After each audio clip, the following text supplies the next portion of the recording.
നമസ്കാരം. ഖത്തർ എന്ന രാജ്യത്തിന്റെ പുരോഗതി ഞെട്ടിക്കുന്നതാണ്. സമീപകാലത്തായി പശ്ചിമേഷ്യൻ രാഷ്ട്രീയത്തിൽ നിർണായക സ്വാധീന ശക്തിയായി ഉയർന്നു വരുന്ന രാഷ്ട്രമാണ് ഖത്തർ. താലിബാൻ വിഷയമായാലും ഇസ്രായേൽ ഇറാൻ വിഷയമായാലും പല നിർണായക ചർച്ചകൾക്കും ഖത്തർ വേദിയാകുന്നുണ്ടായിരുന്നു. അത്തരമൊരു നീക്കത്തിന് കഴിഞ്ഞ ആഴ്ചയും ഖത്തർ സാക്ഷ്യം വഹിച്ചു.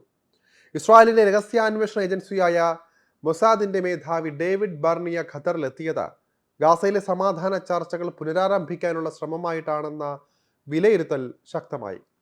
പിന്നാലെ ഹമാസ് വെടിനിർത്തലിന് തയ്യാറായെന്ന വാർത്തയും പുറത്തു വന്നു.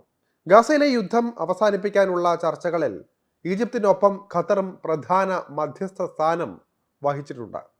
ഇസ്രായേലിൻ്റെയും ഫലസ്തീൻ്റെയും അയൽ രാജ്യം എന്ന നിലയിൽ ഈജിപ്ത് കാലങ്ങളായി തന്നെ വിഷയത്തിൽ ഇടപെടുന്നുണ്ട് എങ്കിലും ഖത്തറിന് ഈ വിഷയത്തിൽ എന്താണ് ഇത്ര താല്പര്യമെന്ന ചോദ്യം വിവിധ കോണുകളിൽ നിന്നും സ്വാഭാവികമായും ഉയർന്നു വന്നിട്ടുണ്ടായിരുന്നു.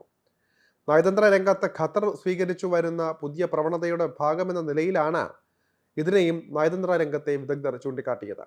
താലിബാനുമായുള്ള രഹസ്യ ചർച്ചകൾ മുതൽ അമേരിക്കയ്ക്കും ഇറാനും ഇടയിലെ രഹസ്യ ഒത്തുതീർപ്പുകൾ വരെ GCCയിലെ ഈ ഒരു ചെറിയ ഗൾഫ് രാഷ്ട്രം ഇന്ന് ലോകത്തിലെ തന്നെ പ്രധാന മധ്യസ്ഥനായി മാറുകയും ചെയ്തു. വലിയ പ്രാധാന്യമൊന്നും ഇല്ലാതെ കിടന്ന ഈ അറബ് രാജ്യത്തെ ഈ നിലയിൽ മാറ്റിയെടുത്തതിൽ ഖത്തറിൻ്റെ ഭരണാധികാരികൾക്ക് വലിയ പങ്കാണുള്ളത്. സൗദി അറേബ്യയുടെ മതപരമായ പ്രാധാന്യമോ ഈജിപ്തിൻ്റെ സാംസ്കാരിക ശക്തിയോ ഇല്ലാതിരുന്ന ഖത്തർ 1971 സ്വാതന്ത്ര്യം നേടിയ ശേഷവും ഒരു യാഥാസ്ഥിതിക രാജവംശത്തിന് കീഴിലായിരുന്നു ആദ്യകാലങ്ങളിൽ മുന്നോട്ട് പോയിരുന്നത്. എന്നാൽ 90കളിൽ സ്ഥിതി മാറുകയായിരുന്നു. ആദ്യം വന്നത് വാതക വിപ്ലവമാണ്. ലോകത്തിലെ ഏറ്റവും വലിയ പ്രകൃതി വാതക ശേഖരം കണ്ടെത്തിയത് ഖത്തറിന് സമ്പത്തിനൊപ്പം സ്വാധീനവും നൽകുകയായിരുന്നു. യഥാർത്ഥത്തിൽ 95 ഒരു രാജകീയ കലാപത്തിൽ നിന്നാണ് ഖത്തർ ലോകത്തിന്റെ ശ്രദ്ധ ആകർഷിക്കുന്നത്. നിലവിലെ അമീറിന്റെ പിതാവായ ഷെയ്ഖ് ഹമദ് ബിൻ ഖലീഫ അൽ താനി തന്റെ പിതാവിനെ പുറത്താക്കി അധികാരം പിടിച്ചെടുത്തു. ഇതാണ് യഥാർത്ഥത്തിൽ രാജ്യത്തിന്റെ തിലകക്കുറി തന്നെ മാറ്റി എഴുതിയത്. 1996 അൽ ജസീറ എന്ന മാധ്യമ സ്ഥാപനം ആരംഭിച്ചതോടെ ഖത്തറിന് പറയാനുള്ള കാര്യങ്ങൾക്ക് കൂടുതൽ ശ്രദ്ധ ലഭിച്ചു. അറബ് ലോകത്തിന്റെ രാഷ്ട്രീയ സംവാദങ്ങളെ സമൂലമായ തരത്തിൽ മാറ്റിമറിക്കാൻ അൽ ജസീറയ്ക്ക് സാധിച്ചു. അതോടൊപ്പം തന്നെ പാശ്ചാത്യ അജണ്ടകളെ പൊളിച്ചെഴുതാനോ അവർ മുന്നോട്ട് വയ്ക്കുന്ന ആശയങ്ങളുടെ മറുപുറം ഉയർത്തിക്കാട്ടാനോ അൽ ജസീറയിലൂടെ ഖത്തറിന് സാധിച്ചിട്ടുണ്ട്. അറബ് രാഷ്ട്രമാണെങ്കിൽ ഏതെങ്കിലും തരത്തിലുള്ള പൂർണ്ണപക്ഷം പിടിക്കലിന് ഖത്തർ ഇതുവരെ തയ്യാറായിട്ടില്ല. ഫലസ്തീൻ വിഷയം തന്നെ ഇതിന് ഉദാഹരണമാണ്. അതുകൊണ്ടാണ് താലിബാനിനും ഹമാസിനും ഇസ്രായേലിനും അമേരിക്കയ്ക്കും ഇടയിൽ ഒരേ സമയം ബന്ധം വളർത്താൻ ഖത്തറിന് സാധിച്ചത്. ആരെയും പിണക്കിയിട്ടില്ല, ആരുടെയും ശത്രു രാജ്യവുമല്ല.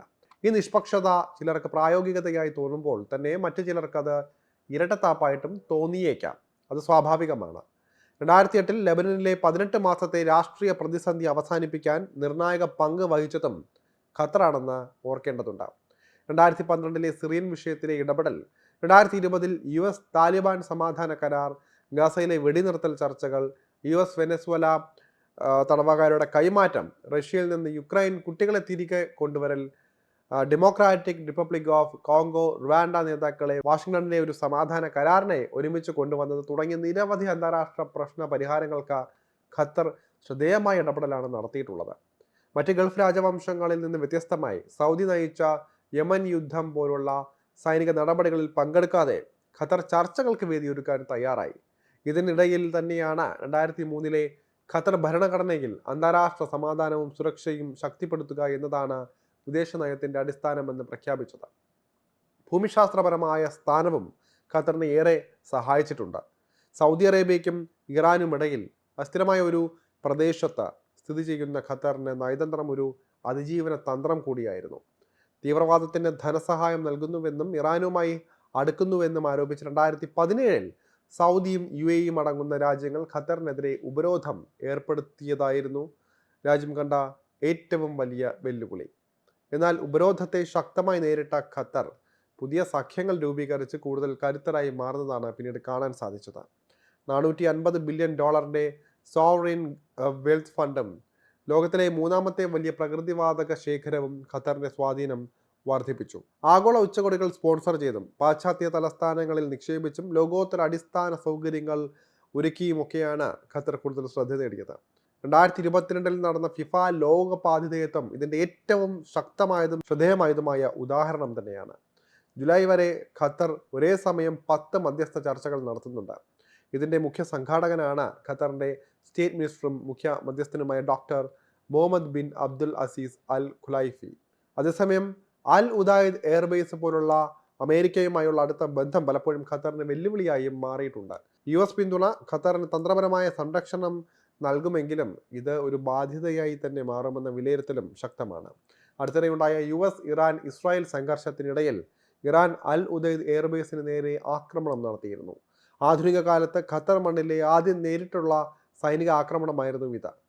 ഖത്തർ തങ്ങളുടെ വ്യോമമേഖല അടച്ച് പ്രതിരോധം ശക്തമാക്കി. ഇറാൻ അയച്ച 14 മിസൈലുകളിൽ 13 എണ്ണം തടയാൻ അവർക്ക് സാധിച്ചു. ഒരെണ്ണം മാത്രം നിലത്ത് വീണെങ്കിലും യാതൊരു നാശനഷ്ടവും ഉണ്ടായതുമില്ല. ഖത്തർ ആക്രമണത്തെ അപലപിച്ചെങ്കിലും ഇറാന്റെ പ്രതീകാത്മക വിജയത്തിന്റെ ആവശ്യത്തെ മനസ്സിലാക്കി ഖത്തർ ഇതിനോട് പ്രതികരിക്കാൻ നിന്നില്ല. അവിടെ ഖത്തർ സ്വീകരിച്ച നയതന്ത്രം ശ്രദ്ധിക്കപ്പെട്ടു. നിമിഷങ്ങൾക്കകം ട്രംപ് ഖത്തർ ഭരണാധികാരികളുമായി ഫോണിൽ ബന്ധപ്പെടുകയും വെടിനിർത്തലിലേക്ക് കാര്യങ്ങൾ എത്തിക്കുകയുമായിരുന്നു. അങ്ങനെ ഖത്തറിന്റെ മാഹാത്മ്യം തുടർന്നുകൊണ്ടേയിരിക്കുകയാണ്.